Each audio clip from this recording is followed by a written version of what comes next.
boa tarde a todos, né? Sejam muito bem-vindos ao nosso evento, a nossa oficina de pesquisa do mestrado em Direito da Universidade Paranaense Unipar. A pedido do professor Celso, hoje, né, eu faço a abertura dos trabalhos, e nessa abertura dos trabalhos gostaria de agradecer muito a presença, né, tanto da professora Aline quanto da professora Clarissa, que nos acompanham na tarde de hoje, né, o professor Luiz Manuel e o professor José Miguel Garcia Medina, que aqui nos acompanham, né. Falar que essa oficina de pesquisa nos trouxe uma oportunidade muito boa, né? Primeiro, da gente poder dialogar com outros pesquisadores, com outros núcleos de pesquisa, que não só o nosso próprio, né? E com isso a gente tem possibilitado o engrandecimento, né, dos nossos acadêmicos. Então, meu muito obrigado, né, a vocês que se dispuseram a participar conosco. E nesse momento a gente tem uma grata felicidade, né, porque ambas, né, as participantes dessa fala são egressas nossas da Unipar, né, a professora Aline e a professora Clarissa. Né. A Aline, hoje, né, está vinculada à Unicep, em Dois Vizinhos, né, já concluiu o seu doutorado, né, e que a fala de hoje é concernente às pesquisas que ela deu início naquele processo como um todo, né. E a Clarissa, que é a nossa debatedora, também nossa egressa do mestrado, né, vinculada à Univel até esses dias, e agora atuando de maneira mais efetiva perante a OAB, né, a sucessão de Cascavel. Muito obrigado a vocês, meninas, por terem aceitado o meu convite, né. Passo a palavra a vocês e peço aos nossos acadêmicos que, conforme forem, né, tendo interesse em realizarem perguntas, podem ir fazendo pelo chat, né, e quando for o momento oportuno, daí a gente direciona essas perguntas, né, para que sejam respondidas. Muito obrigado, pode ficar à vontade, professora Aline. Obrigada, meu sincero agradecimento ao amigo professor Bruno pelo convite, ao professor Celso, reiteradamente em contato nas pesquisas, cujo foi meu orientador também no mestrado, que teve como objeto a gratuidade lá em 2005, e desde então eu tenho me dedicado exclusivamente a pesquisar sobre a gratuidade, num olhar um pouco diferenciado em relação à organização do sistema constitucional brasileiro e como a ordem democrática e a organização da estrutura constitucional concebeu a gratuidade. Então, mais uma vez, meus agradecimentos pelo convite, muito obrigada à participação da professora Clarissa também, que muito alegra esse debate, a todos os senhores ouvintes, ao professor Medina, que também foi meu professor no mestrado, é uma alegria ter todos aqui para dividirmos um pouco mais de conhecimento. A pretensão da fala de hoje, então, como eu dizia antes, é justamente olhar para a gratuidade e, mais precisamente, para o Instituto da Assistência Jurídica Integral e Gratuita e como esse caminhar objetivado da concessão desse sentimento ou deste valor que emana desse instituto chamado gratuidade, existe uma tendência e dá ensejo para compreendermos de maneira cada vez mais objetivada e de fruição compulsória. Não dá para falar de gratuidade, de assistência jurídica integral e gratuita sem falar de acesso à justiça e sem falar também dessa organização que a Constituição de 88 nos deu. Quando a gente fala em objetivação da fruição da assistência jurídica integral e gratuita, eu estou tentando referir que com o evoluir do sistema constitucional brasileiro, nós temos percebido uma objetivação, uma concessão cada vez mais compulsória de determinadas coisas. Talvez não coisas, mas de valores. E a gratuidade, ela faz parte desse rol de valores, assim como o acesso à justiça tem como valor a própria justiça, voltada à concretização do Estado democrático de direito. e da própria República Federativa do Brasil. É de conhecimento dos senhores que a organização judiciária brasileira hoje, ela encontra-se numa via de decesso, implementado cada vez mais, inclusive pelas próprias diretrizes do Código de Processo Civil 2015, pelos estudos do CNJ que demonstram uma insustentabilidade da organização da concessão do acesso ao judiciário da forma com que nós temos hoje. Então, para iniciar essa percepção toda, eu gostaria de esclarecer o primeiro diagnóstico tomado nesse meu trabalho, que foi basicamente de que o acesso à justiça hoje, num conceito de um olhar voltado para os direitos fundamentais, ele é inversamente proporcional ao acesso ao judiciário. Porque se a gente contemplar que o acesso à justiça é fruição de política pública de direito fundamental, eu posso dar certeza para os senhores que quanto mais fruição de direito fundamental, menos acesso ao judiciário eu tenho. Porque o acesso ao judiciário, ele serve justamente para forçar o judiciário a promover as políticas públicas que o administrativo e o executivo não conseguiram dar conta. Então, é mediante a falhabilidade desse sistema de políticas públicas é que eu me vejo obrigado a buscar no judiciário uma medida para forçar a concretização desses direitos fundamentais.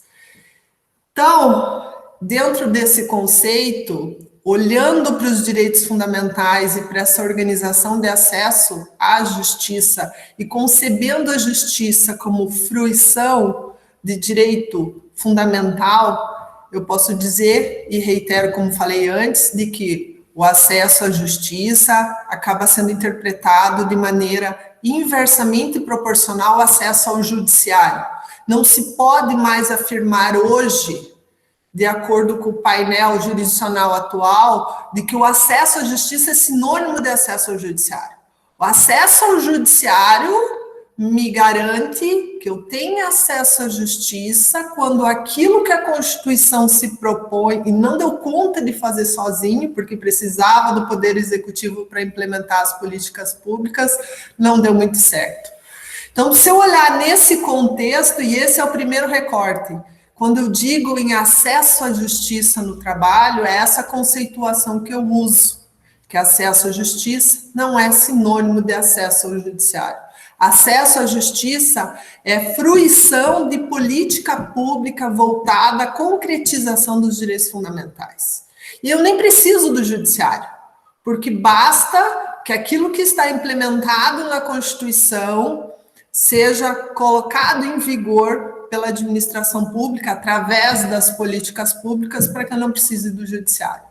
E aí eu tenho um afastamento do acesso à justiça em relação ao acesso ao judiciário. E esse é o primeiro recorte que é necessário fazer. Isso me dá a certeza de que eu estou num caminho de busca de fruição de direito fundamental de maneira objetiva. Quando eu falo em maneira objetiva ou subjetiva, só para deixar claro o conceito que eu adoto aqui nessa linha de raciocínio, a via subjetiva é a via ativacional, é a via do judiciário. Maneira objetiva é a maneira de fruição compulsória de determinada coisa sem a necessidade do judiciário. Tá? Então, esses conceitos eles também precisam ser considerados para essa evolução dessa nossa conversa conceitual aqui. Outra significativa alteração, e até falar de acesso à justiça, é falar de um conceito muito amplo que eu preciso recortar para entender e montar um olhar um pouco mais apropriado, que não dá para falar de acesso à justiça sem falar de contexto social, contexto interpretativo, cultural, legislativo, e tudo isso tem uma relação com a evolução da própria história e dos conflitos sociais mundiais. E aqui a gente está falando do momento muito pontual para os direitos fundamentais, especificamente, que é o estabelecimento do welfare state né, no pós-Segunda Guerra Mundial, em que essas políticas sociais elas se transformaram em políticas indissociáveis das próprias organizações constitucionais mundiais. Então, esse foi o momento em que o acesso à justiça começou a se concretizar dentro das constituições mundiais e o acesso à gratuidade ou a assistência jurídica integral e gratuita passou a estar prevista constitucionalmente, com a necessidade da implementação de regras infraconstitucionais, como políticas públicas também, isso no aspecto administrativo, para fazer concretizar aquilo que o texto constitucional previa de forma tão grandemente. E essa evolução, dentro do conceito do Capelletti e do Gerth, eles falam em ondas evolutivas pós-Segunda Guerra Mundial, que trouxe justamente na obra deles a necessidade de se atrelar o acesso à justiça com a gratuidade, justamente de uma forma a equiparar socialmente os integrantes daqueles conflitos, para que então nós tivéssemos um pouco mais de equidade para poder manter essa relação de organização social. E tem um outro autor que ele faz uma reflexão muito relacionada com, vamos dizer, esse convívio harmônico entre o acesso à justiça e assistência jurídica integral e gratuita, que é o Boaventura Souza Santos, que ele fala da importância do conhecimento sociológico, do econômico, voltado às concretudes das necessidades sociais. Então, estamos falando, né, de direitos fundamentais, de segunda geração, que precisam de complementação para que aquilo se realize de maneira concreta na sociedade. E essas ondas, elas nos trazem novas nuances em relação à gratuidade. Então, historicamente, no primeiro momento, a gratuidade não fazia parte da ordem constitucional, depois ela foi introduzida, no período militar, ela foi retirada do ordenamento constitucional, e depois, o segundo pós-guerra, ela veio com essa magnitude toda, veio atrelada ao acesso à justiça nos termos que nós conhecemos hoje pela própria Constituição de 88. Então, não dá para falar de acesso à justiça tendo esse olhar um pouco mais sociológico, econômico, motivacional, que é um olhar mais holístico, mais multidisciplinar, sem falar em gratuidade. Não dá. Inclusive, se nós pararmos para pensar que hoje as ações de natureza constitucional voltada à organização de validade de normas e regras, né, que são justamente ação direta de inconstitucionalidade, ação direta de inconstitucionalidade por omissão, ação declaratória de constitucionalidade, arguição de descumprimento do preceito fundamental, não tem custas, são representadas por entes públicos. E isso é a ratificação de que não dá para dissociar a manutenção da ordem democrática brasileira, o acesso à justiça, da gratuidade.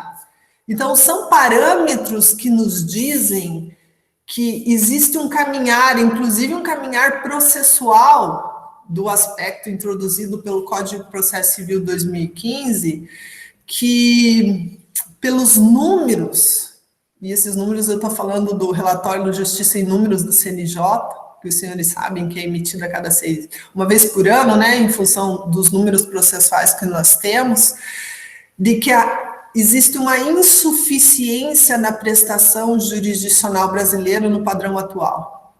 E a metodologia encontrada foi trazer esse decesso ao judiciário e uma relegitimação para as opções da vida particular de cada um. Estamos falando dos meios consensuais ou dos meios alternativos de resolução de conflito. A administração pública não tem mais condições de implementar a ampliação do sistema do judiciário. E a alternativa encontrada foi diminuir o acesso ao judiciário, relegitimando a população para as decisões feitas na via extrajudicial. Outra demonstração da necessidade do repensar da justiça no padrão atual, ou do acesso ao judiciário no padrão atual, é a questão da possibilidade da ação, das ações coletivas, que tem, das ações de natureza constitucional que tem efeito erga omnes, em que uma única demanda ela pode irradiar para todas as demais pessoas, através desse efeito, a decisão que poderia ter sido, de alguma forma, tomada pela via ativacional unitária. Então, uma demanda, ela surte efeito para várias pessoas, isso de maneira gratuita. Quando a gente usa essas ações condicionais que eu citei antes, a ADIM, a DO, a DC, a DPF, a gente tem um irradiar da própria gratuidade, que são inerentes à utilização dessas vias para toda a sociedade brasileira. Então, percebe-se que o caminho do decesso, ou a política da pacificação social, ela está encontrando uma via cada vez mais objetivada para a atribuição da justiça, ou a atribuição dessas decisões judiciais. A própria hipótese de que até um tempo atrás se falava na elaboração de um processo coletivo, de um código de processo coletivo, é a ratificação dessa ideia de que uma demanda pode surtir efeito para várias situações, né? As súmulas vinculantes, todas essas ideias de quanto menos acesso ao judiciário, quanto mais resultado diverso dentro da sociedade, nós teríamos uma diminuição da quantidade de demandas ativacionais ou subjetivas individuais. O caminho atual da justiça é esse, é pouco ingresso para muito resultado.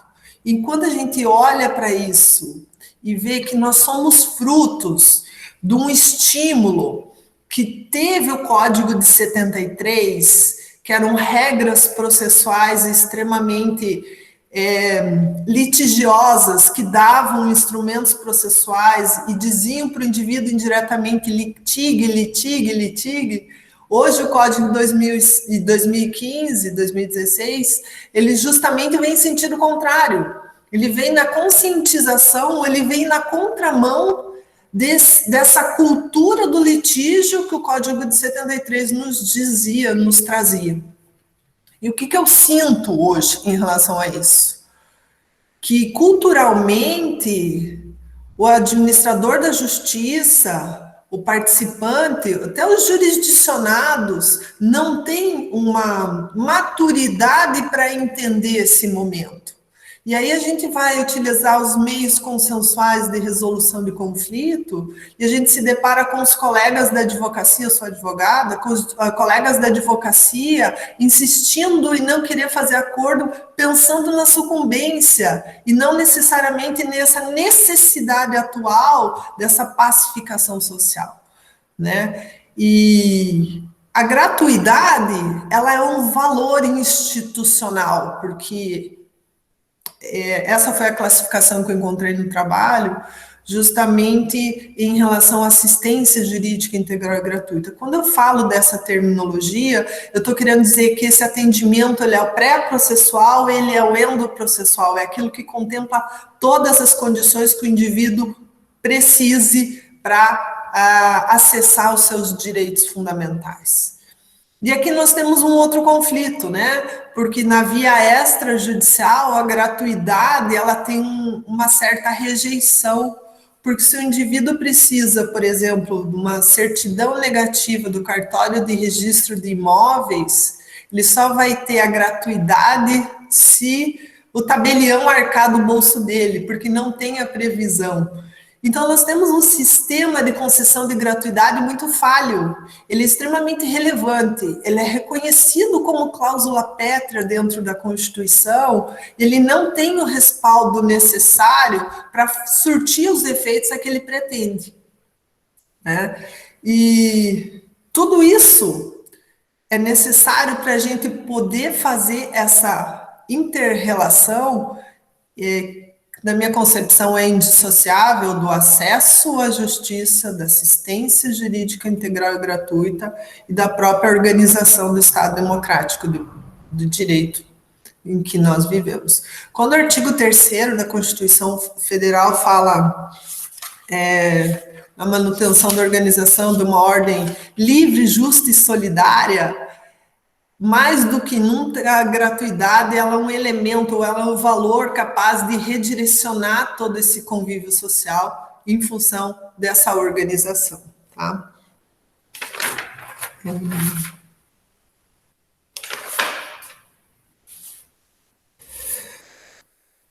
Outra concepção muito relevante, quando a gente fala na interpretação do acesso à justiça e da assistência jurídica integral e gratuita, como princípio ou como regra, eu tomei como base os preceitos da Lexi, ou Alex, depende de como você queira nominar, né? Existe uma divergência em relação a isso, para entender se dentro dessa conceituação de norma, esses dois institutos eles se encaixariam como princípio ou como regra.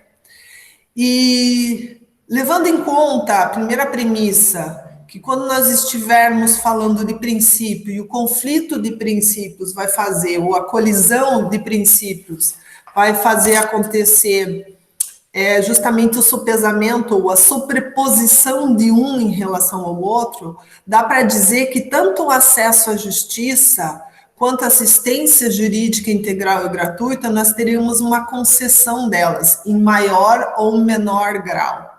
Então, ele se encaixaria dentro da conceituação de princípio.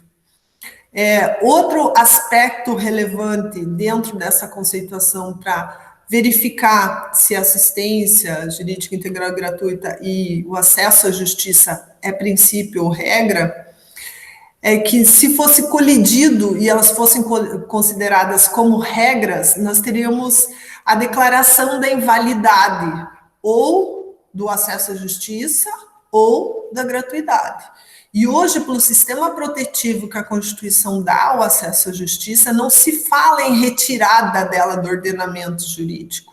Isso faz interpretarmos que o acesso à justiça não pode ser interpretado como regra. Regra ou vale ou não vale. Não, acesso à justiça ou ele se aplica mais ou ele se aplica menos. Então, estamos falando de princípio e não de regra.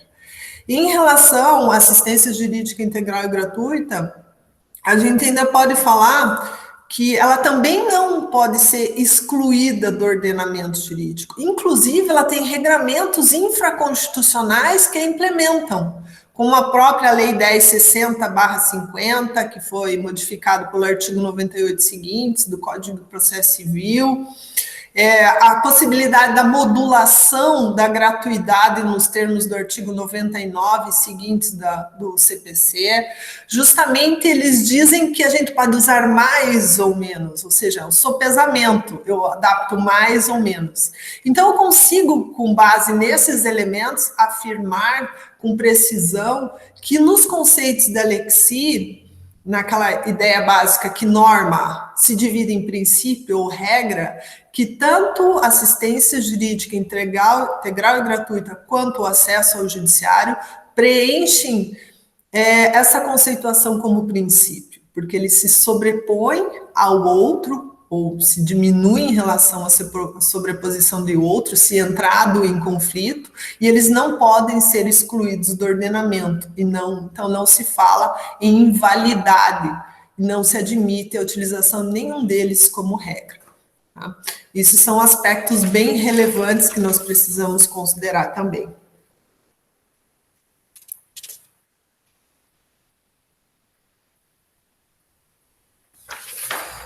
Deixa eu ver minha organização aqui, para não me perder.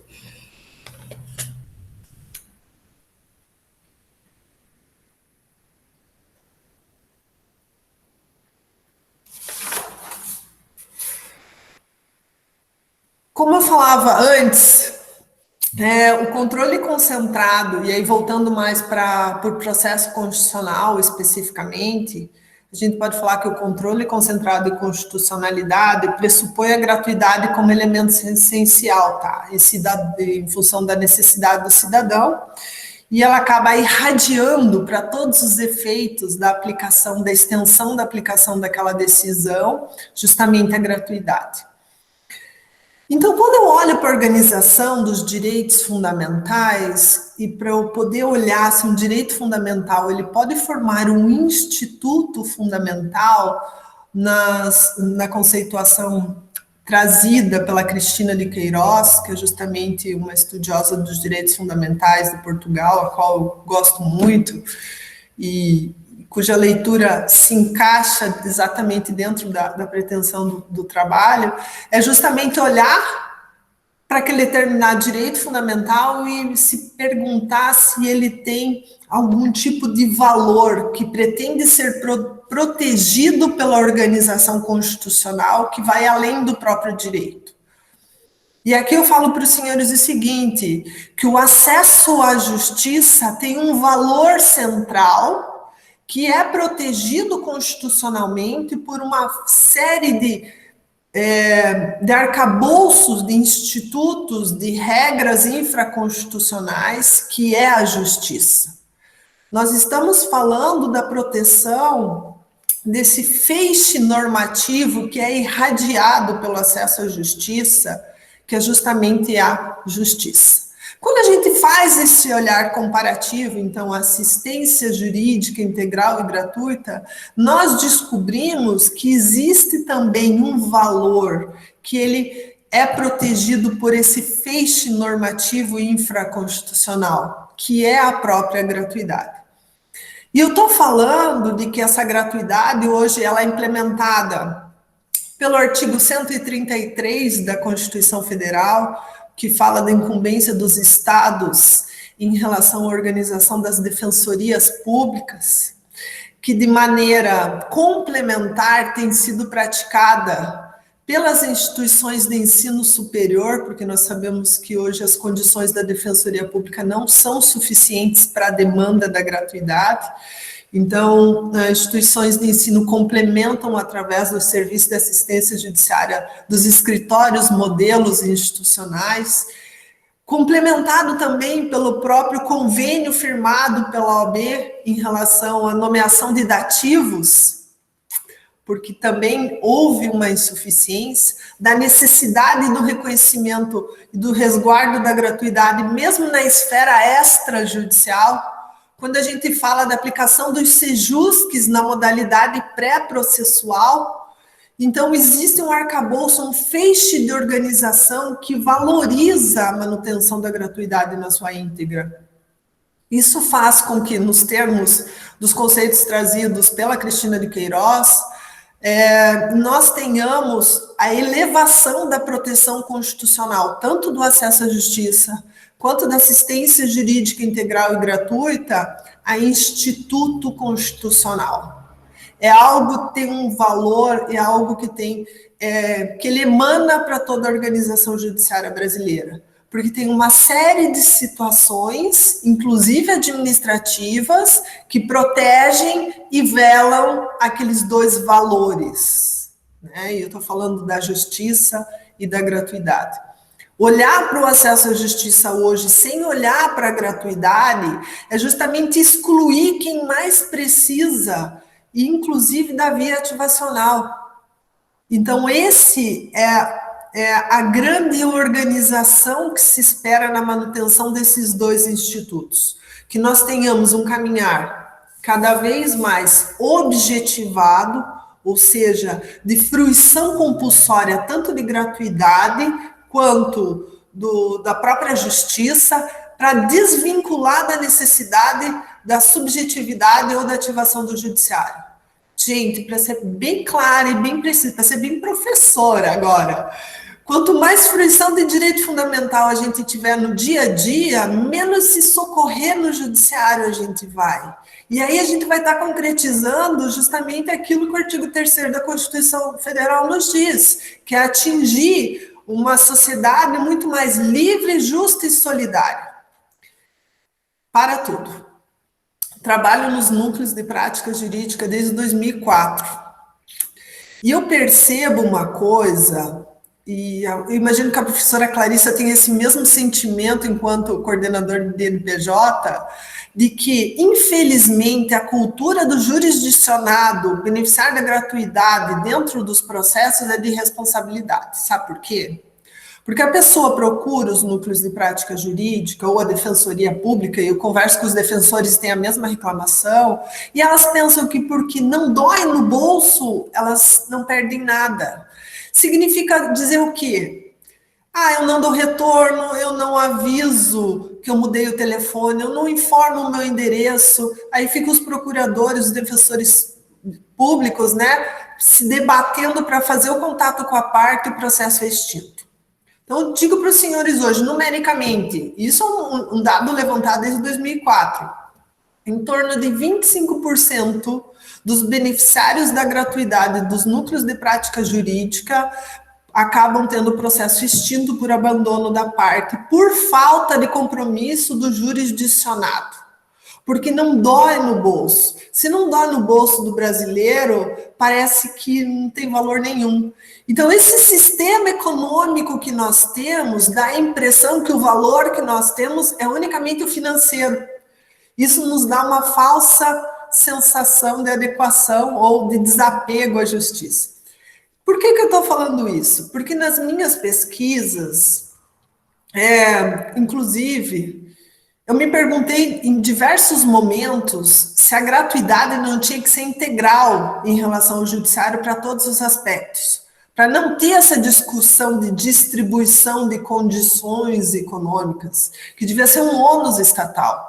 E aí, justamente nesse aspecto, como supervisor do NPJ, eu me convenci que é inviável, porque se nós estamos no momento de investimento institucional em relação à organização da justiça, que não é suficiente, e que me parece que nunca vai ser suficiente, porque as demandas sempre serão muito maiores do que a organização, né, do poder jurisdicional para isso, ou seja, virou um buraco negro da justiça, em que todo investimento vai e pouco retorno sai,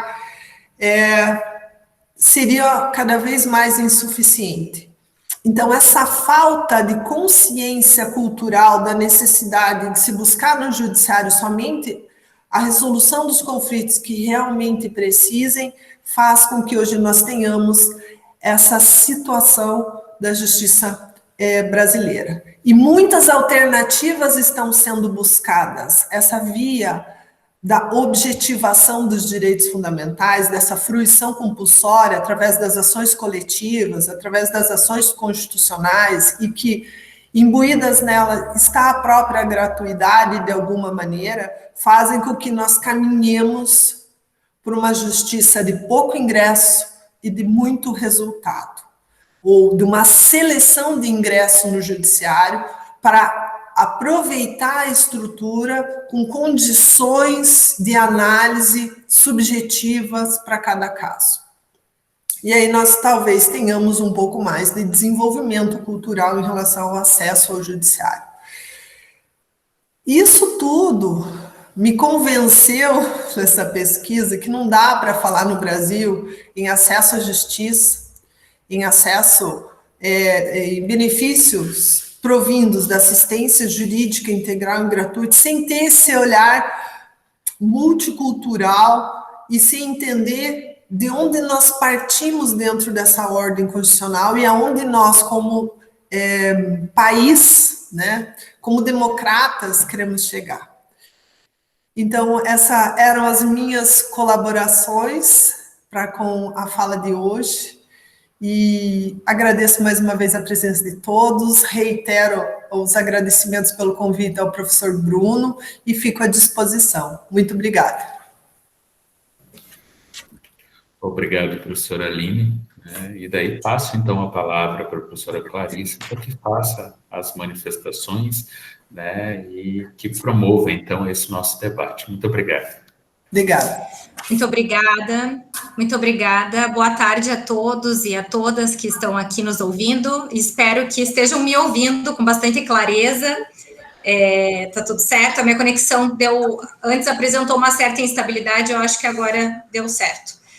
Bem, primeiramente, eu tenho que cumprimentar o professor Bruno Smolarek, meu professor de mestrado, que acabou se tornando um amigo também, assim eu considero.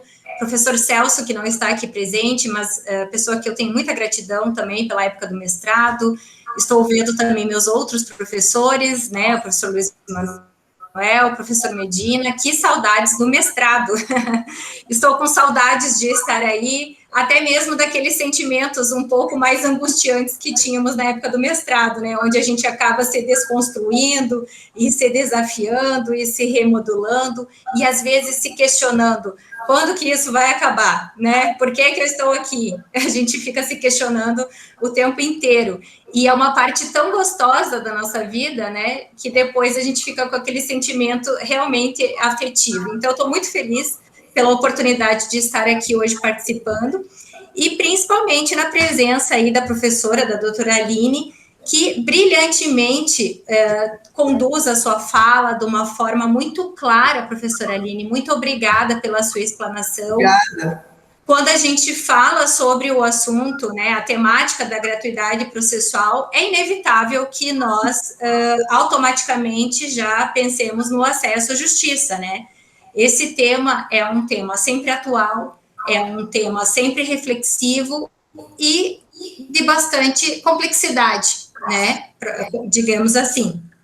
E todos esses pilares, todas essas conexões que a professora nos trouxe aqui, que é um trabalho que tem uma profundidade, a gente percebe, né, elas são importantes, né, se falar em gratuidade processual é extremamente relevante diante das modificações que nós estamos sentindo ao longo do tempo também, e aí eu falo um pouquinho mais na via do judiciário também, né.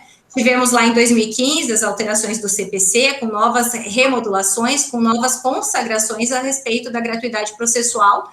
E também, em 2017, não é a temática do estudo em si, do mestrado, mas em relação à reforma trabalhista, né, que trouxe algumas considerações independentes, né, sobre a atribuição da gratuidade processual ou não, mas ela sempre se busca e se vale do CPC de forma subsidiária. E esse assunto é tão gritante que a gente vê aí, agora, recentemente saiu uma decisão aí do STJ falando a respeito da gratuidade processual dentro do processo do trabalho, dizendo, reafirmando a não isenção da justiça gratuita em relação aos honorários advocatícios, né? Então, a gente percebe que, na prática, houve, ao longo do tempo, um uso exacerbado, né, da gratuidade processual, no momento em que nós precisamos parar, o legislador, os estudiosos, enfim, o judiciário, os advogados, parar para refletir a respeito desse instituto. Não dá para levar mais as coisas do jeito como elas sempre se comportaram, né? E o problema disso tudo também é que, bom, antes de falar do problema, outra decisão do STJ que também foi muito consagradora, e aí na via judicial, é o que diz respeito à gratuidade processual nas ações de alimentos, né, referente aí às crianças e adolescentes, aqueles que postulam em juízo. Então, nós tivemos uma decisão, não há muito tempo, concedendo a gratuidade processual, ou seja, esse acesso à justiça, independentemente da situação econômica dos responsáveis ou dos pais, que é algo que otimiza, né, que consagra aí o acesso à justiça também. Em relação à fala da professora, é muito interessante esse tema, reforço, essa conexão, o entendimento da história, do nosso contexto histórico, das guerras em que o mundo passou, da cultura em que nós vivemos, do litígio, para aquele modelo da cultura da paz que nós estamos tentando implementar no mundo em que vivemos atualmente.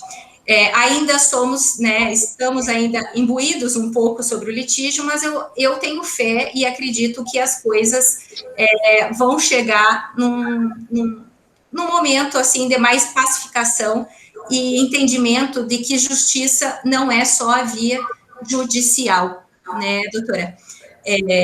Porque ela nem sempre vai ser a efetiva, Então, a gente tem que buscar outros olhares. E a sua fala e a respeito dos problemas, por exemplo, sobre o núcleo de prática jurídica, muitas vezes, no nosso núcleo aqui, nós também enfrentamos os mesmos problemas. Não era só a via econômica, né, que não dava ensejo ou que não permitia com que a pessoa tivesse um direito efetivado. Ela mesma, às vezes, deixava de ter desinteresse porque não tinha interesse no processo em si. Então, essa via econômica, às vezes, ficava um pouco mitigada na questão prática, tá? Então, achei muito interessante a sua fala a respeito toda essa conexão, essas questões doutrinárias, né, essas indagações sobre princípio, se é norma, e em relação também às questões práticas, como a doutora também falou, da gratuidade processual na via extrajudicial. Até alguém comentou aqui no chat, né, gratuidade da justiça se estende à arbitragem, né, também é um outro questionamento aí que a professora já responde. Então, assim, fiquei muito, muito feliz com essa sua fala, né, a respeito disso, e trazendo um pouquinho mais para a prática, para a gente tentar debater um pouquinho mais do que acontece também hoje no judiciário, me lembrei, né, da época do núcleo de prática jurídica, quando nós postulávamos em juízo, bastava que o advogado lá, então, fizesse uma espécie de inspeção ali, de triagem, acerca, né, da concessão ou não, da possível concessão de uma gratuidade processual para determinada pessoa. Depois dessa fase, né, andando um pouco mais adiante, nós bastávamos juntar uma declaração de pobreza, certidões negativas, né, de imóveis, para termos uma concessão. E atualmente a gente sabe que o andar das coisas não estão mais sendo dessa forma. Hoje, por exemplo, o Tribunal de Justiça aqui do nosso estado, ele aplica critérios que não estão descritos na Constituição ou não estão descritos no nosso Código de Processo Civil, e ele traz critérios a respeito da situação econômica das pessoas, criou uma determinada tabela, a fim de conceder, em determinados graus, a gratuidade processual ou não. Então, dependendo de quantos salários mínimos uma pessoa ganha, ela pode ter 25%, 30%, 40%, 75% ou 100% de gratuidade processual. Particularmente, eu tive 2 casos em que a gratuidade processual era extremamente necessária, tá? Eu até ia fazer uma leitura, enfim, de uma decisão que eu obtive aqui no judiciário, falando que a regra é pelo pagamento das custas e não pela gratuidade processual. Naqueles processos, eu demonstrei toda a necessidade, toda a vulnerabilidade econômica daquelas pessoas, e mesmo em sede recursal em agravo, não obtive, né, o meu cliente não obteve 100% da gratuidade processual, em decorrência de que não auferia em torno lá de 3 salários mínimos. Era algo assim na época. E aí, o meu questionamento, né, em relação a isso, é que em algumas decisões se fala muito em dignidade, né, dignidade da pessoa humana, para atribuição da gratuidade processual. E aí eu coloco, para que a professora até esclareça aqui para nós, diante dos seus estudos, se a elaboração de critérios, né, pelos tribunais, lógico, usei o Tribunal de Justiça do Paraná aqui como exemplo, porque é onde eu atuo, não sei nos outros tribunais como está ocorrendo isso. A criação desses critérios, né, de porcentagem para concessão da gratuidade processual, não fere por si só a dignidade da pessoa humana? Não fere por si só o acesso à justiça? Isso está de acordo com o que o nosso legislador pretende? Será que o CPC pretendia, à época da sua promulgação, que a isenção da gratuidade plena fosse uma última medida? Enfim, professora, é uma crítica colocada junto com um comentário aqui particular, que eu acho que é relevante para o momento, e eu passo a palavra para a professora, caso queira externar aí sua opinião a respeito disso. Muito obrigada. Obrigada, professora Clarissa. Extremamente relevante os aspectos pontuados pela colega, e é imprescindível que a gente faça uma classificação aqui para começar a lhe responder. Quando a gente fala em assistência jurídica integral e gratuita, nós estamos falando desse instituto previsto na Constituição, que ele é muito mais amplo do que só a gratuidade prevista no Código de Processo Civil de 2015. Então, assistência jurídica integral e gratuita é aquele que garante todo o arcabouço necessário para que o indivíduo usufrua determinado direito fundamental, seja na via administrativa ou seja na via judiciária. Então, é a questão da implementação das defensorias públicas, daquilo que constitucionalmente abarcaria, isso já respondendo o colega, implicitamente a interpretação da arbitragem gratuita, dos serviços notários gratuitos, da via extrajudicial gratuita, que nós sabemos que não acontece na prática. Então, essa é a primeira consideração. O que na assistência jurídica integral e gratuita, para comprovar, de acordo com os termos constitucionais, o indivíduo teria que comprovar a sua hipossuficiência, mas para ser beneficiário, inclusive, dos benefícios da via extrajudicial e para poder se vincular à defensoria pública ou aos serviços de maneira suplementar, que seriam os núcleos de prática jurídica e a própria nomeação para advogado ativo de maneira substitutiva à defensoria, realizado pela OAB. Então, para esse serviço, precisaria de comprovação. De acordo com o que o Código de Processo Civil nos fala, pelos benefícios da gratuidade que se relaciona com as custas, bastaria a mera afirmação, e não seria necessário a comprovação. E aí, de maneira jurisprudencial, tem se determinado dessa maneira um afastamento do acesso à justiça, porque quanto mais subjetivo, porque quanto mais critérios se tiver, mais riscos de uma interpretação anômala em relação à outra nós teremos. Então, como quantificar numericamente uma coisa que precisa ter esse olhar humanizado e voltado à dignidade, como a própria professora falou. Então, eu concordo, eu acho simplesmente um absurdo. De maneira comparativa, seria como quantificar o dano moral dentro da justiça do trabalho pela perda de um membro. Perder um braço vale tanto, perder uma perna vale tanto. De maneira comparativa, é a mesma sistemática, não se pode quantificar numericamente esse tipo de coisa, quando cada caso em análise precisa ter um olhar muito mais humanizado. Isso tudo em decorrência desse uso irrestrito e irresponsável pela gratuidade que nós tínhamos até 2015. Então, o sistema da gratuidade, ele comportava muitas situações irresponsáveis, como a própria falta de conscientização de quem se beneficia da gratuidade de justiça e, na verdade, nem sabe o que quer no processo, né? E não tem essa responsabilidade como jurisdicionado. Isso fez com que o orçamento do Estado ficasse tão sobrecarregado que ele decidiu, de maneira jurisprudencial, limitar o acesso desse benefício como uma forma de tentar administrar os recursos. O que nós convenhamos, concordo com a professora Clarice, mais uma vez reitero, é, na verdade, uma grande injustiça, porque quantificar esse tipo de coisa não é a solução mais adequada. Talvez a conscientização da utilização consciente da gratuidade fosse o melhor caminho realmente, mas ainda estamos distantes e quem sabe um dia a gente possa alcançar esse momento. Obrigada, professora. Obrigada, professora. Teve um aluno aqui, o Claudinei, perguntou, né, se a gratuidade de justiça se estende também à arbitragem.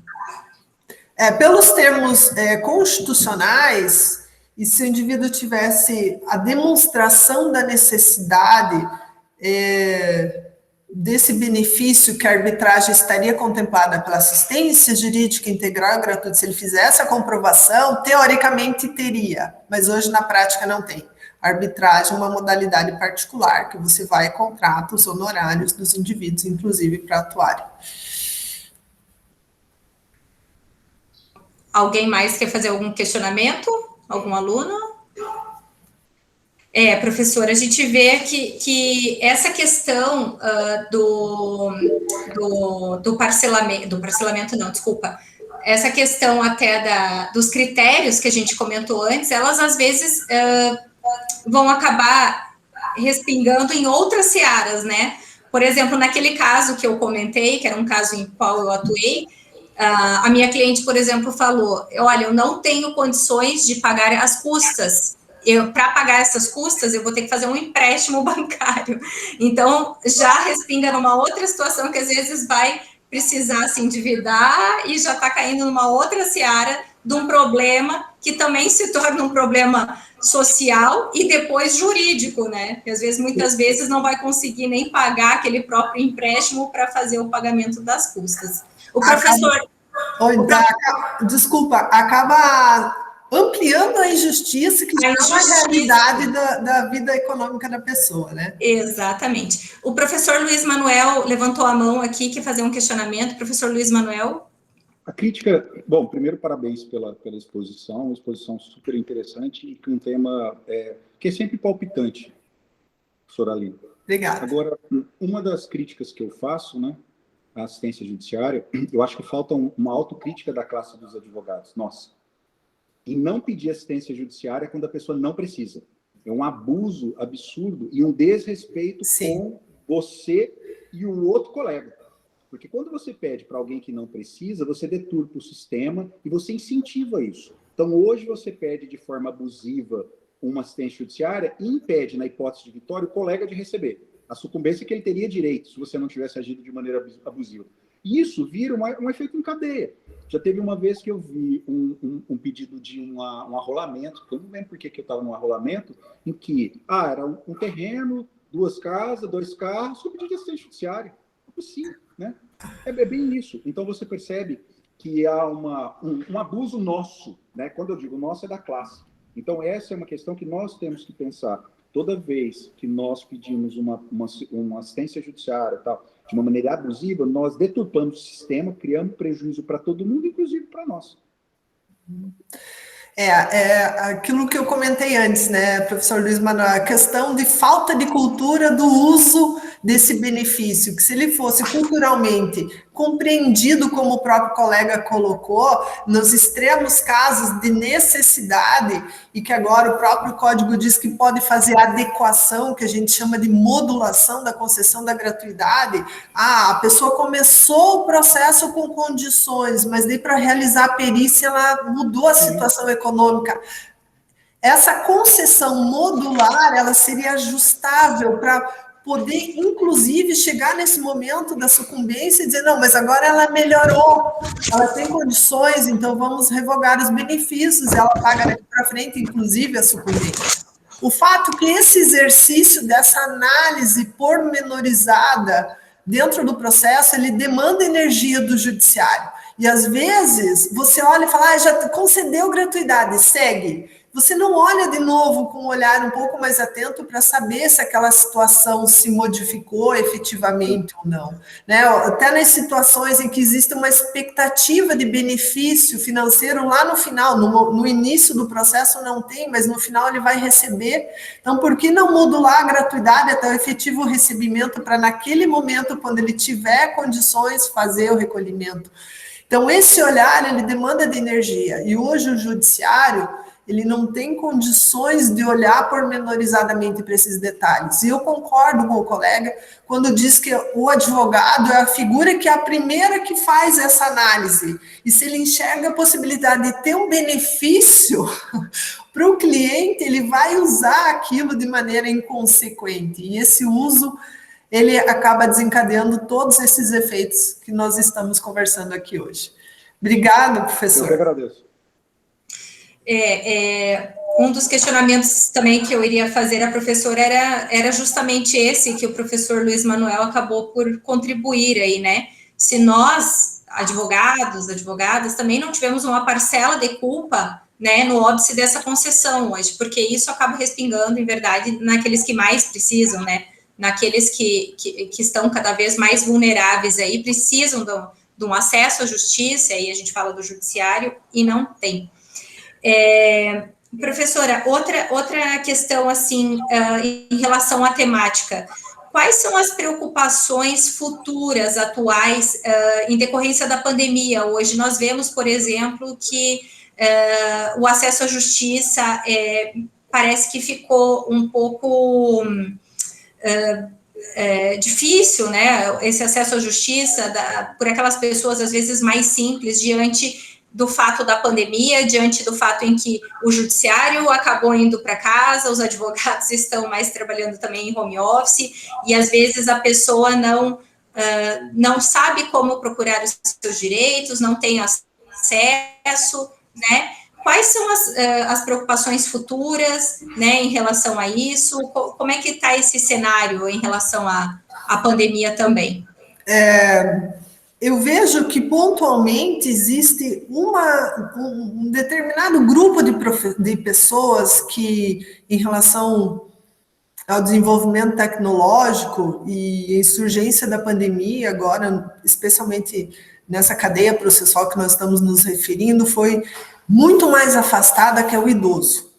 O idoso, significativamente, não tem acesso por desconhecimento, por desenvolvimento de habilidade. Às vezes ele até tem, mas ele não consegue acessar, ele não consegue participar, ele não acessa o link para audiência porque ele tem dificuldade. E às vezes ele é um idoso sozinho, não tem quem dê o respaldo para poder auxiliar. Então, infelizmente, nesse momento, além dos beneficiários da gratuidade, que por si só já são prejudicados economicamente, nós temos a situação do idoso, que na maioria dos casos também é beneficiário da gratuidade, além de beneficiário da gratuidade, ele é idoso. Então, ele é um bis em ida e prejudicado pelo sistema da pandemia. Não consigo ver uma melhor solução do que o retorno das atividades presenciais nesse momento para tentar solucionar.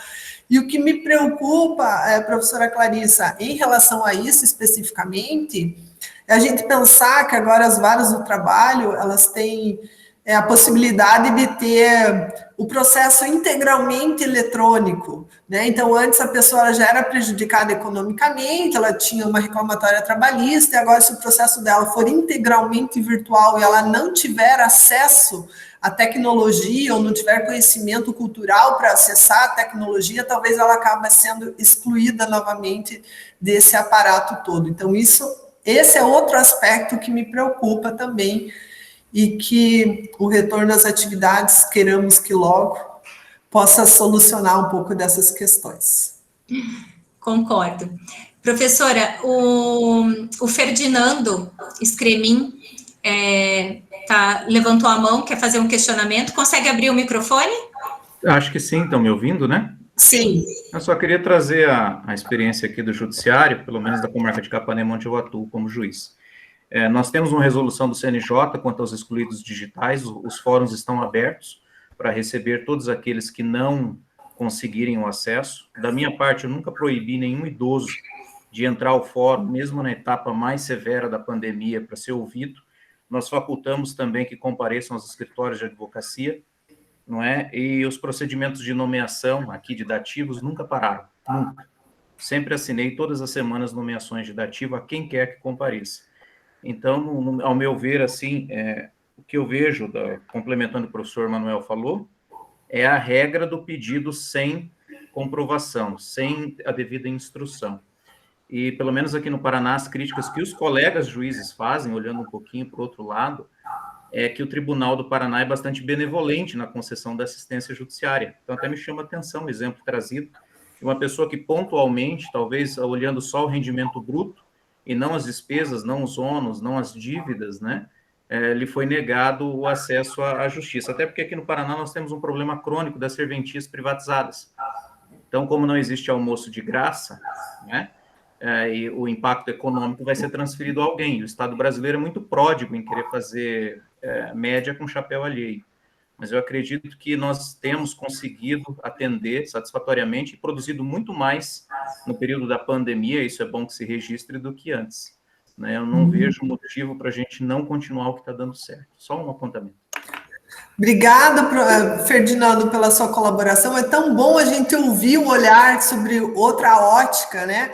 Porque eu falo como advogada, o que eu sinto na advocacia, eu não consigo ter esse sentimento porque eu não ocupo o seu papel. E eu acho que esse debate, ele é tão engrandecedor quando a gente consegue montar esse olhar multifacetado para o problema. Então, sinceramente, muito obrigado por sua colaboração. Eu também agradeço, doutor Ferdinando, pela sua contribuição. De fato, doutor, nesse exemplo que eu trouxe, num primeiro momento, não foi concedida a gratuidade processual em primeiro grau. E aí, depois, em sede recursal, obtive a gratuidade, mas não 100%. E naquele caso, eu fiz a demonstração documental de toda a situação econômica. E, ao meu ver, naquela situação, a pessoa deveria ter recebido, sim, 100%. Mas recebeu 75%, o processo prosseguiu. Às vezes as coisas não são do jeito que também o cliente espera ou almeja naquele momento, né? E a gente tem que ter uma maturidade, um bom senso, obviamente, na implementação dos institutos, né? Para que a gente não tenha mais óbices lá na frente, porque, como já falamos, as coisas, né, acabam recaindo depois naqueles que mais necessitam. O professor Bruno Smolarek levantou a mão, passo a palavra aí para o professor Bruno. Aline, vou fazer uma provocação aqui, né, daquelas meio sacanagem de provocação.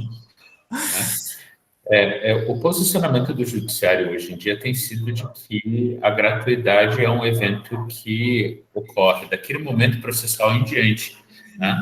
No entanto, a gente tem os reflexos das situações anteriormente acontecidas. Então, por exemplo, digamos que, né, no momento da sentença, alguém acaba recebendo, né, a determinação de gratuidade ou no início do recurso e ela ainda tem que pagar as despesas da primeira instância ou dos custos do processo anteriormente computados. Né? Na tua visão, né, existe essa possibilidade, ou deveria existir essa possibilidade de modulação desses efeitos da concessão de gratuidade para abarcar também os efeitos anteriores?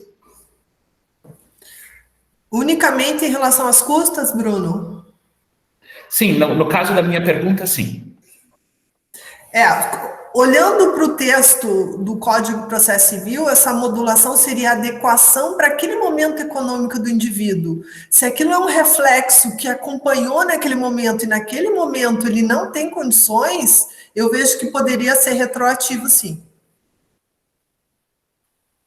Tanto é que o advogado, vamos imaginar que ele não tenha recebido o benefício da concessão, a concessão do benefício da gratuidade no começo, e lá próximo da sentença ele recebe, ou na sentença ele tem concedido, porque ele demonstrou que naquele momento ele precisa da gratuidade. Inclusive, o reflexo do trabalho do colega de todo o tempo ali, que é a sucumbência, também vai estar, a partir dali, suspensa em função do benefício. Né? Então, ele acaba tendo uma maneira retroativa a concessão disso, sim.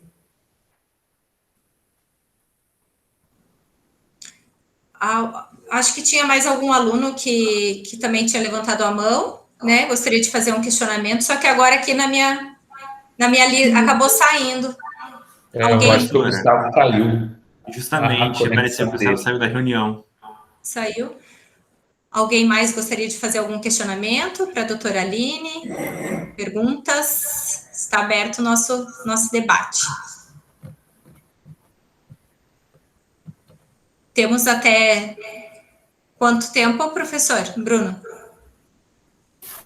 O critério tempo não nos é um impeditivo não é grande. Ah, tá. Né? Não, é que eu vi que tinha algumas outras palestras também na sequência, por isso perguntei.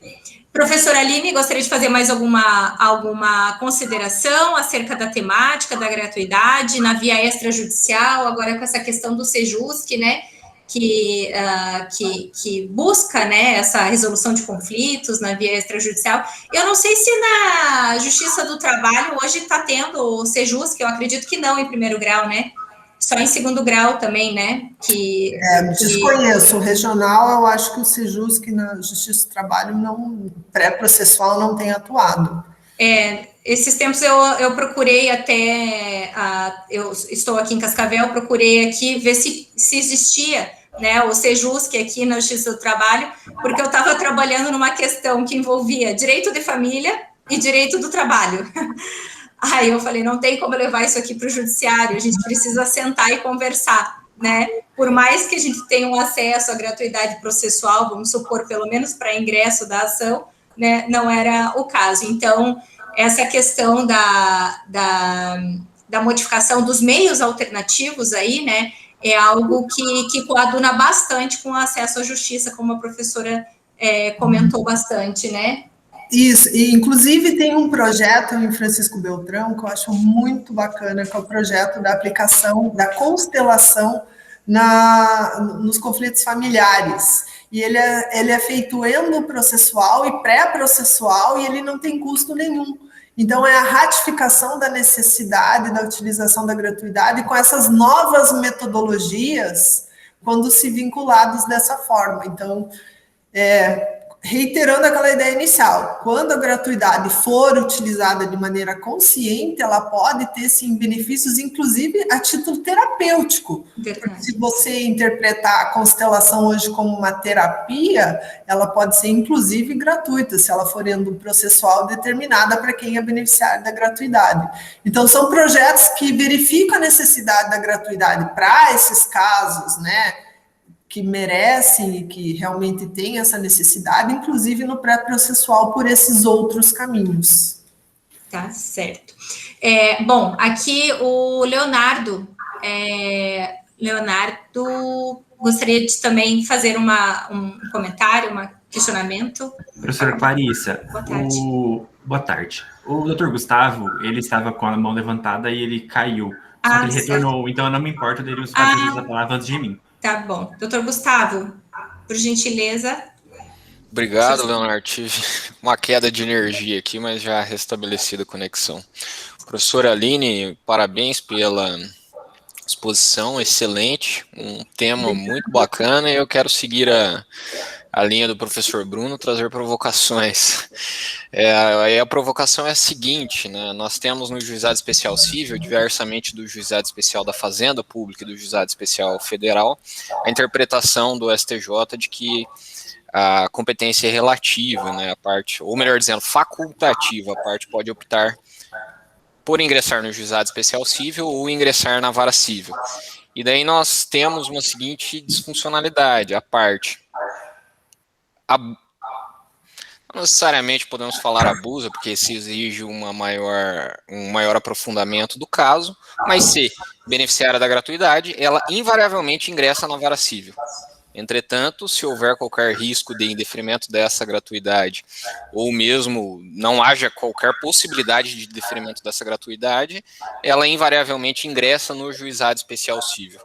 Então, minha pergunta é, o fato de aquela demanda nessas questões limítrofes trazidas até pela professora Clarissa, de que a pessoa precisava fazer um empréstimo, não sei se é o exemplo, o caso, a situação concreta, mas um exemplo em que isso seja possível. Nesse caso, em que ao invés de indeferir a gratuidade da justiça, a pessoa poderia entrar lá na vara do juizado especial, no juizado especial cível, se o fundamento você pode ingressar no Juizado Especial Cível, é um fundamento válido para indeferir a gratuidade da justiça na vara cível, que aqui no Paraná a gente, como o Ferdinando já trouxe, temos várias varas privatizadas, né, ou seja, com o escrivão que depende dessa remuneração até para pagar funcionários e fazer tocar, né. Aí nós temos a seguinte disfuncionalidade também, todo mundo nessa vara privatizada quer a gratuidade da justiça. Aí os processos não andam por quê? Porque não tem dinheiro para pagar empregado, aí os processos não andam, a gente recebe reclamação de todo lado. Mas enfim, pergunta, pode o judiciário indeferir essa gratuidade? Olha, você pode, essa ação cabe no Juizado Especial Cível? Mas, como o doutor acabou de mencionar, essa decisão, ela está baseada no entendimento do STJ. Entendimento jurisprudencial que veio complementar a própria legislação. Aí eu não consigo pensar numa outra solução que não a autorização para esse procedimento mesmo, de negar o benefício mediante essa opção gratuita disponível. Né? A ideia é basicamente essa. Se você tem um caminho, ele já não lhe custa nada porque você não segue aquele caminho. Está querendo escolher o caminho e escolher a gratuidade. É nesse sentido que o STJ tem entendido, né? Justamente, se você tem uma opção e ela é gratuita, usufrua aquilo que lhe é gratuito. Olha, nunca tinha refletido em relação a isso, doutor Gustavo. Sinceramente, não consigo nem pensar numa forma viável do ponto de vista econômico para quem subsiste do próprio cartório, ou seja, para o serventuário que precisa manter, ele precisa custear. E esse é o argumento do extrajudicial, esse é o argumento do cartório do registro de imóveis, que fala assim, gente, tem 100 pessoas pedindo aqui uma certidão que custa R$25. Isso, para mim, é um ônus, porque eu tenho funcionários. Então, acaba sendo uma concessão, uma benesse particular, de um indivíduo particular para com alguém que precisa da gratuidade. Aí nós vamos estar falando do indivíduo particular se sobrepondo a algo que o Estado deveria fazer. Né? Então, sobre essa ótica, eu entendo que seria um argumento plausível, sim, para indeferir a gratuidade. Muito obrigado, professor. E só para contextualizar ainda mais, existe essa divergência, ao menos do que eu tenho acompanhado, no âmbito interno do Tribunal de Justiça do Paraná. Né? Tem câmaras que aceitam esse argumento, ou seja, indefere-se a gratuidade, já que viável a via dos juizados especiais, e outros que não, né, que entendem que deve ser deferido sim a gratuidade da justiça neste caso, tramitando na vara civil e fazendo... caridade com o chapéu alheio, né? Como o Ferdinando trouxe. Muito obrigado. Obrigada, eu que agradeço a colaboração. Obrigada, doutor. Obrigada, doutor. Eu vou passar a palavra agora para o doutor Leonardo, que estava na vez, né? E gostaria de fazer as suas considerações, doutor. Está com a palavra. Obrigado, professora Clarice. Parabéns pela exposição, professora Aline. Obrigada. Na linha do que o professor Luiz Manuel disse, eu vou um pouquinho mais além, em que ele destacou a questão do uso abusivo da gratuidade da justiça. E até nós conversamos a respeito disso nas aulas do mestrado, e a senhora bem destacou, no sentido de que a racionalização do acesso à justiça, ele perpassa por uma conscientização do jurisdicionado. Então, ele tem que ter uma racionalização da lide viável e daquele que necessita do acesso à justiça. Nesse sentido, e a ideia não é minha, eu li a respeito disso, seria nós instituirmos mecanismos que interfiram no comportamento litigioso do cidadão. Então, por exemplo, no caminho inverso da gratuidade da justiça, nós poderíamos atuar em revisar as regras de concessão da gratuidade e indo um pouco mais além, em revisar as custas processuais em espécie. Então, o apontamento seria, por exemplo, aumentar o valor do acesso à justiça para que o custo oneroso do processo seja ponderado efetivamente pela parte na hora de ingressar com uma demanda judicial. E isso seria uma revisão em tudo em termos de aumentar realmente o custo. Aí poderia destacar o aspecto de que o judiciário não visa lucro, isso é verdade. Mas se nós analisarmos os relatórios do CNJ, da Justiça em Números, nós percebemos que existe uma boa faixa da despesa do judiciário que não é coberta pelas custas processuais arrecadadas. Então, acho que isso é um apontamento importante.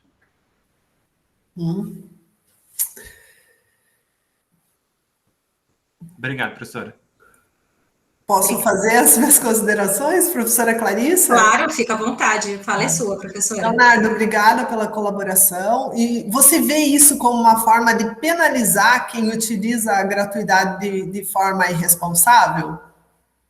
É essa a tua pretensão? Não seria, de longe não seria penalizar, não seria realmente penalizar, mas seria uma forma de, revisando o instituto em si, ele ser realmente repensado de uma forma de que não seria concedido indiscriminadamente.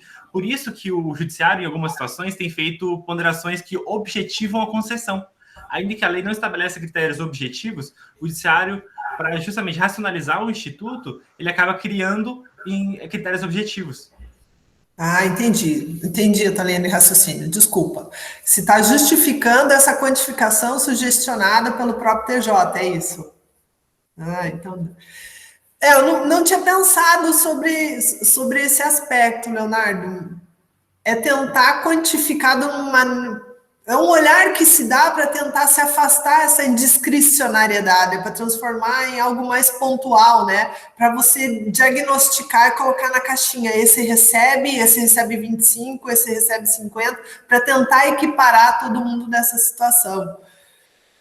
Que eu vou te dizer que nesse momento em que o acesso à prestação jurisdicional caminha para uma objetividade, de repente possa vir ser um caminho a se pensar como solução mesmo. Obrigada. Muito bem. Também levantou a mão aqui o doutor Eduardo. Gostaria de fazer um questionamento. Está com a palavra, doutor. Tá, obrigado, parabenizar a professora Aline pela exposição e a professora Clarissa pelos comentários.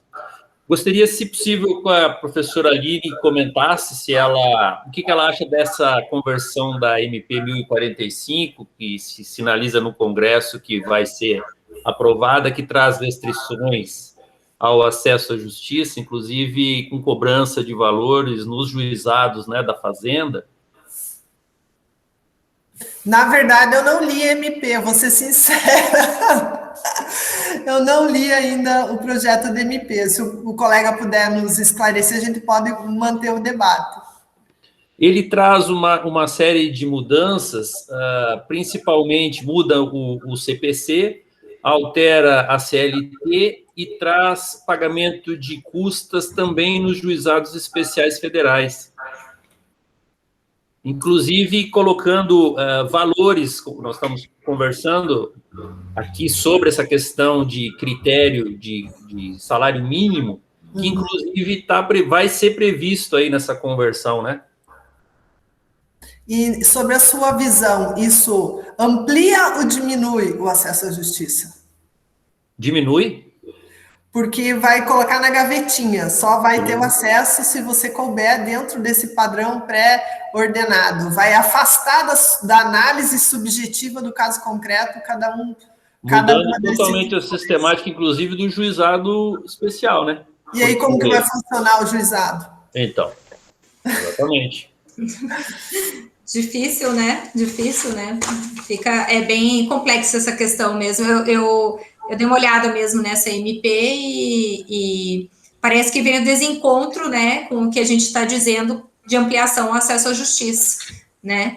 Mas há uma série de coisas envolvidas, né? O uso exacerbado, né, do instituto que acaba com essas criações aí. Vamos ver se vai passar, né, doutor, também essa questão aí. Vamos ver se vai ser ampliado ou, enfim, né, restringido esses direitos. O doutor Ferdinando fez um comentário aqui para gente, que eu acho que foi a respeito de uma fala anterior, né, doutor? Mas eu vou ler aqui o que ele escreveu.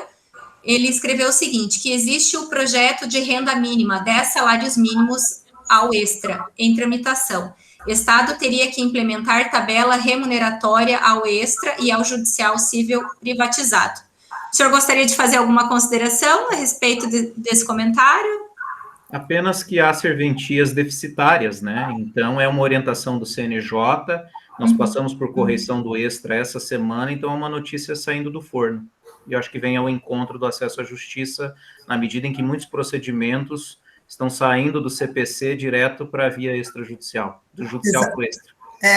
E aí a gente volta àquela premissa inicial, né? O Estado querendo, vou utilizar das palavras do colega, passar o benefício no chapéu alheio, porque é o indivíduo privado que vai ter que custear o papel que deveria ser do Estado e ele, nessa atual situação, não consegue abarcar dentro da proposta.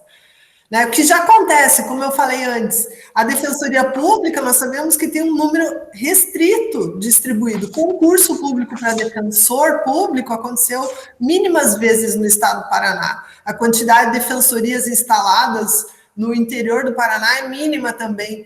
E aí as defensorias acabam atuando basicamente na vara de execução penal, tentando auxiliar a parte criminal. E aí todo o outro aspecto, especialmente o civil, que deveria também dar esse auxílio, não tem implementação por falta de contingenciamento mesmo. Então, é o Estado tentando forçar que o indivíduo privado assuma um papel que ele assumiu constitucionalmente como sendo dele. Obrigada, doutora. Na verdade, até pela minha atuação ali junto à OAB, eu vejo que essa questão da nomeação, como o doutor Ferdinando também disse, se ampliou bastante nos últimos tempos, né?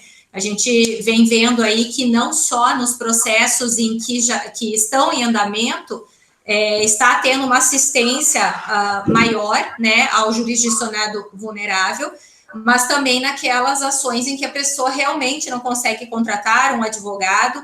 Então, acontece muitas vezes, né, de procurar o próprio judiciário e, a partir de lá, então, é nomeado um advogado para que se amplie aí o direito, aí, o acesso à justiça para ter os direitos efetivados. Então, essa é uma notícia boa, né, em que algumas cidades pode ser que tenham ainda suas deficiências. Aqui na nossa cidade, aqui em Cascavel, a gente vê uma ampliação bem grande desses direitos, uma consagração disso. Então, quanto a isso, eu acho que aqui está indo pelo caminho certo. Vamos ver se na via dos meios alternativos também, né, teremos aí, porque, né, uma ampliação de profissionais que possam também auxiliar nessas questões, né, doutora? Porque o advogado também é indispensável a isso, né? Inclusive, o TJ tem feito reiterados convênios com as comarcas para formação da mediação, de metodologias aplicadas nas novas propostas, para tentar formar a vinculação. E aí, o último curso que eu tive contato, inclusive aqui da comarca, sob coordenação da doutora Edvângela, é que o indivíduo fica vinculado gratuitamente à prestação desses serviços da formação como contraprestação do tribunal por 1 ano gratuito. E aí depois vai se estabelecer uma forma de vinculação para remuneração, né? Então, tem todos esses aspectos. São formas implícitas que está se tentando estabelecer uma ampliação dessa rede de meios consensuais ou extrajudiciais, enfim, né, para resolver o conflito. Para isso tem que formar gente, para daí estabelecer uma metodologia. Enquanto não tiver gente formada, a gente não tem nem como pensar na estruturação dessa sistemática. É verdade. O doutor Ferdinando colocou aqui no chat também que essa semana tivemos notícia da criação do Sejusc Fundiário, o Sejusc pré-demanda Cooperação Judiciária Universidades. Os cursos são fundamentais, é verdade, doutor. Aqui, reforço aqui na minha cidade, né, na Univel, com quem eu tenho a vinculação, nós implementamos através da cooperação do Tribunal de Justiça do Paraná. Então, existe o Sejusc, né, o centro lá dentro da universidade. Os alunos recebem o curso, aqueles que querem fazer o curso, né, não são obrigados, não é ainda algo que está sendo exigido na grade, mas tem muita gente que procura. As pessoas querem não só procurar para auxiliar a justiça, mas também com uma forma de modificação da nossa própria cultura, né, que é isso que a gente precisa reformular, e não existe caminho melhor, meio melhor do que começar através da academia, né, através da universidade. Então, acho que as coisas estão seguindo um caminho bem interessante. Parabéns aí também, doutor, pela implementação e pela boa notícia.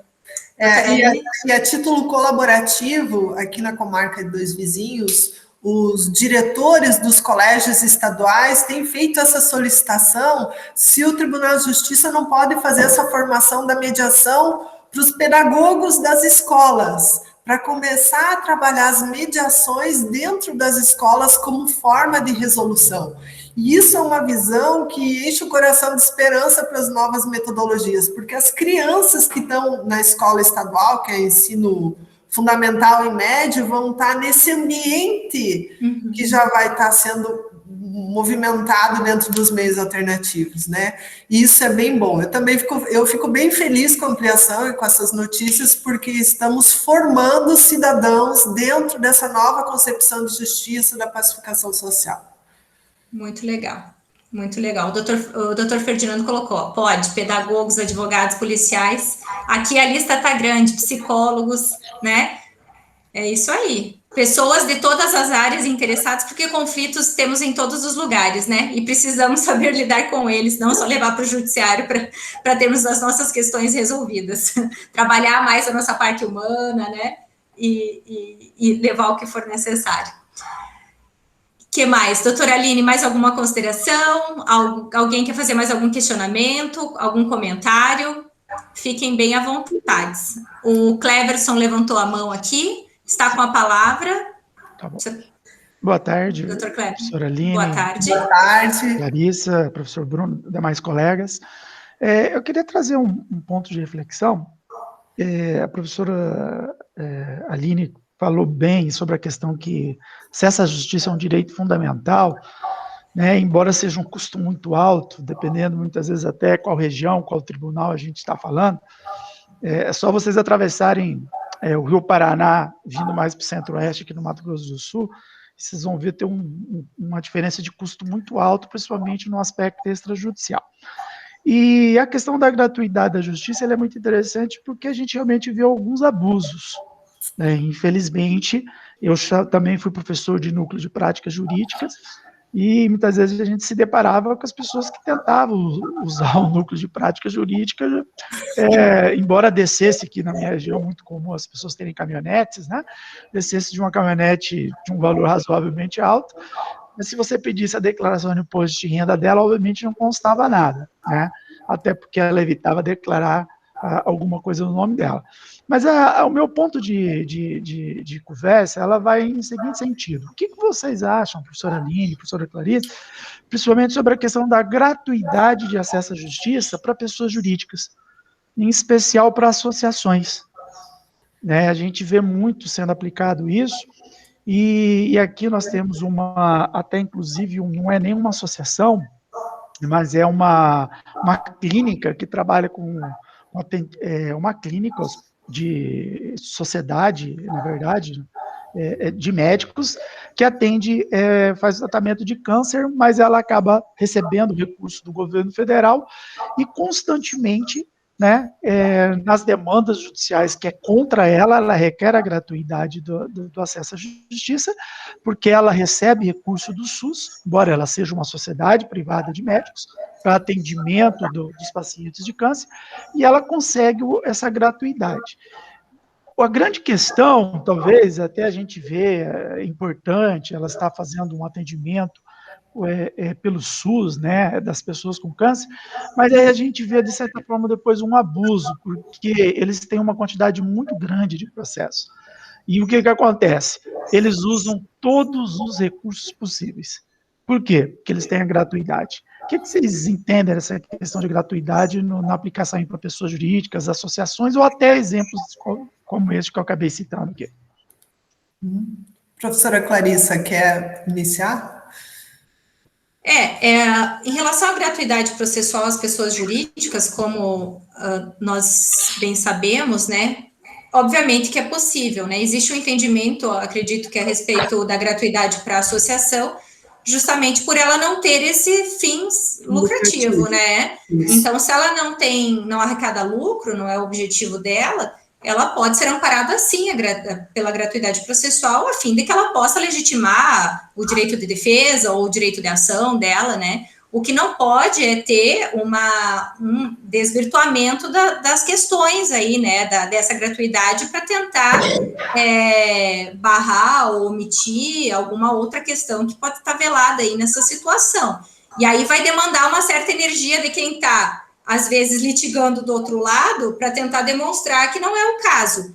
Mas o entendimento é forte nesse sentido, né, da gratuidade mesmo. Então, de forma geral, se não existe um fim lucrativo, se isso é realmente comprovado, né, eu sou a favor. Agora, nesse seu caso concreto, realmente não conheço as considerações propriamente ditas aí, mas tem que ter esse cuidado aí com a questão do desvirtuamento, né?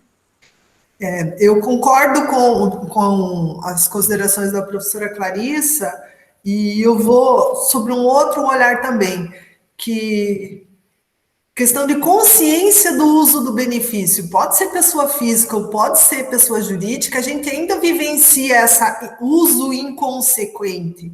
Né? A parte contrária pode impugnar a gratuidade, pode utilizar dos meios necessários, inclusive, para ela ser penalizada por essa utilização equivocada.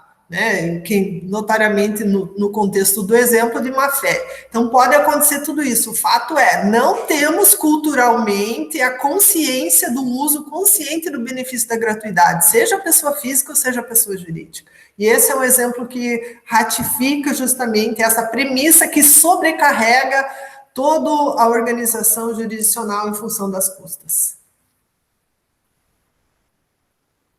Obrigada, doutora Aline. Doutor Cleverson, quer fazer mais algum comentário acerca dessa temática? Assim, a grande questão, eu acho que falta um pouco de critérios padronizados, acho que no Brasil, porque a gente vê um tratamento muito diferenciado de um estado para o outro, tudo bem, a gente respeitando a organização judiciária de um tribunal de justiça para o outro, e isso muitas vezes acaba trazendo uma certa indignação, né? Então seria mais ou menos nesse sentido. Acho que a gente precisava ter alguns critérios mais objetivos estabelecidos, ou o CNJ verificar essa questão, né? No sentido que desse um pouco mais de transparência, né? Que fosse mais tranquilo a gente fazer realmente a aplicação da gratuidade do acesso à justiça, e em especial algumas questões nesse ponto que realmente as pessoas acabam abusando. Agora, da pessoa jurídica, sim, eu fico preocupado mesmo das associações, porque realmente a gente vê grandes associações de nível nacional que, embora elas não tenham o objetivo preponderante de lucro, que é dada a sua natureza jurídica, mas elas, teoricamente, não precisariam de ter essa gratuidade até pelo tamanho, né? Até pelo tamanho ou pela movimentação financeira que ela tem. Mas é só essas considerações que eu acho que a gente precisaria melhorar, né, um pouquinho nesse sentido.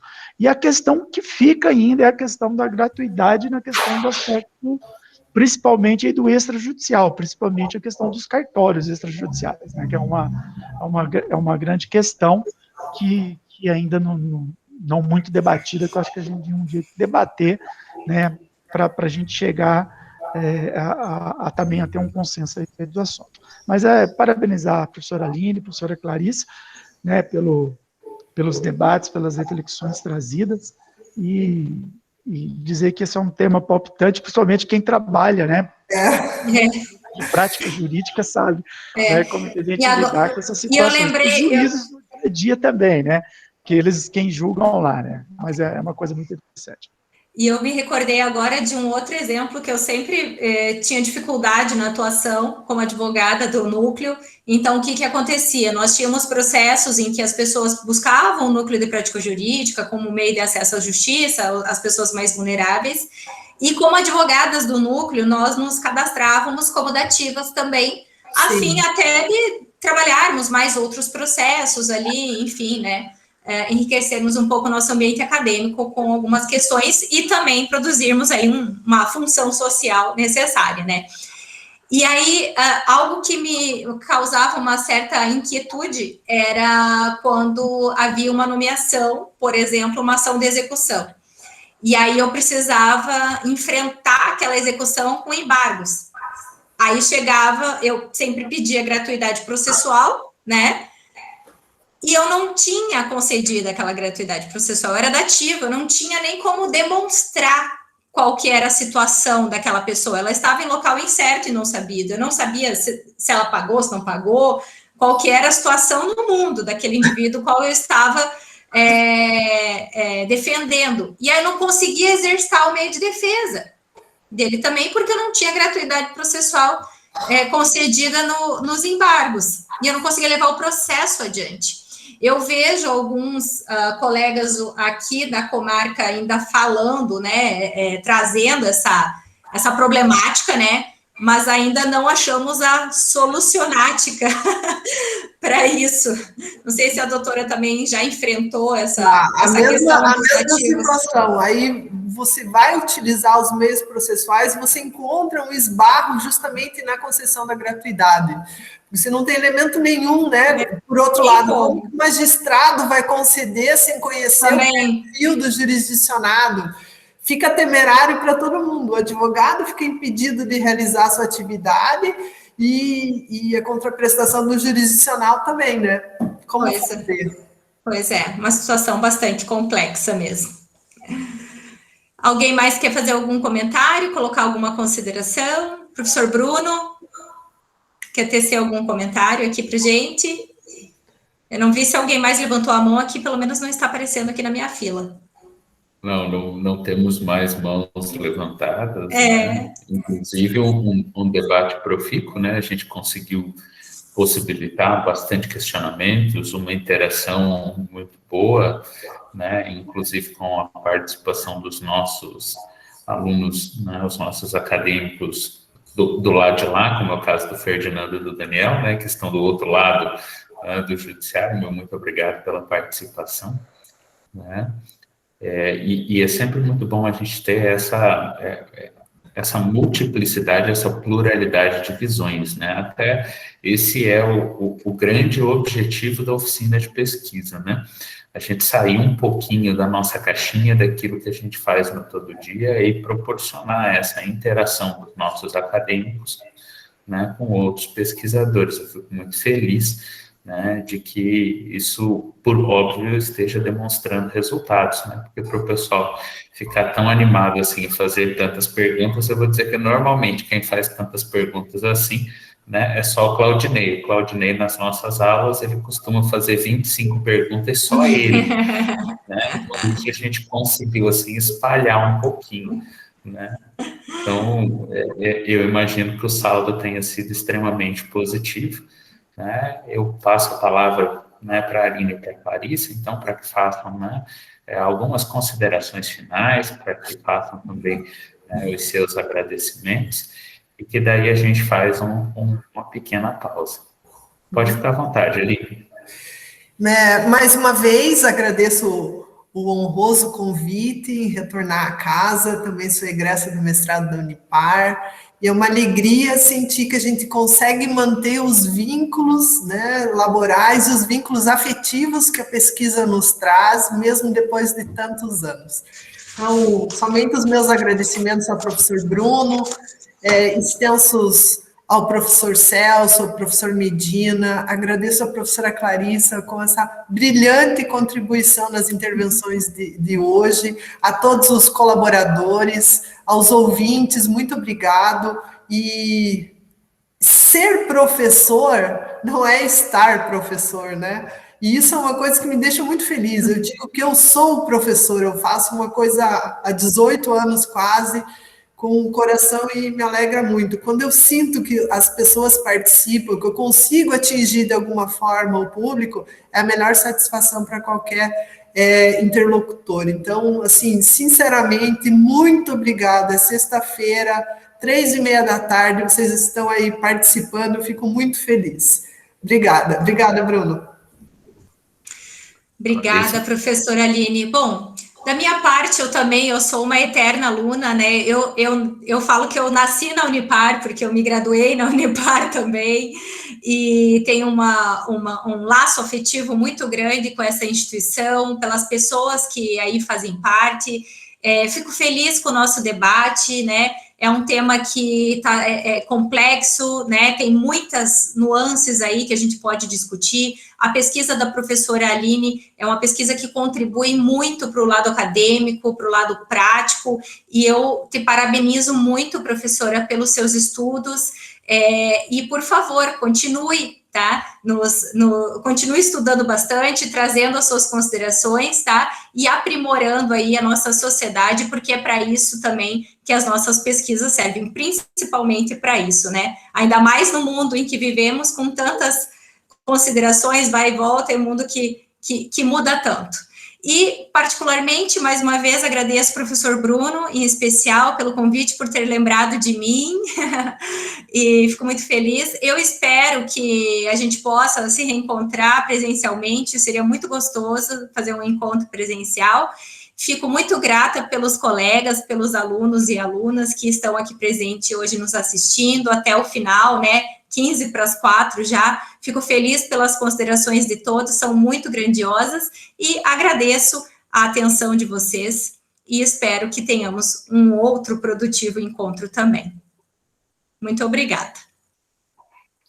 Sou eu quem agradece a vocês, meninas, pela gentileza e pela participação em compartilharem conosco, né, desse momento.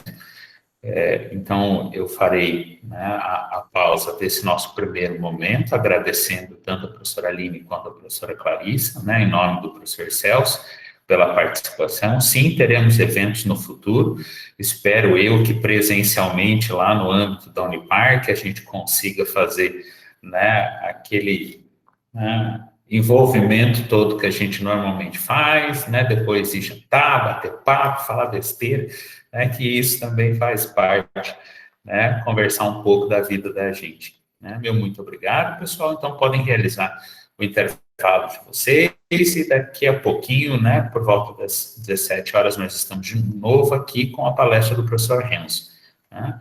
Obrigado a todos e até daqui a pouco. Obrigada, tchau, tchau.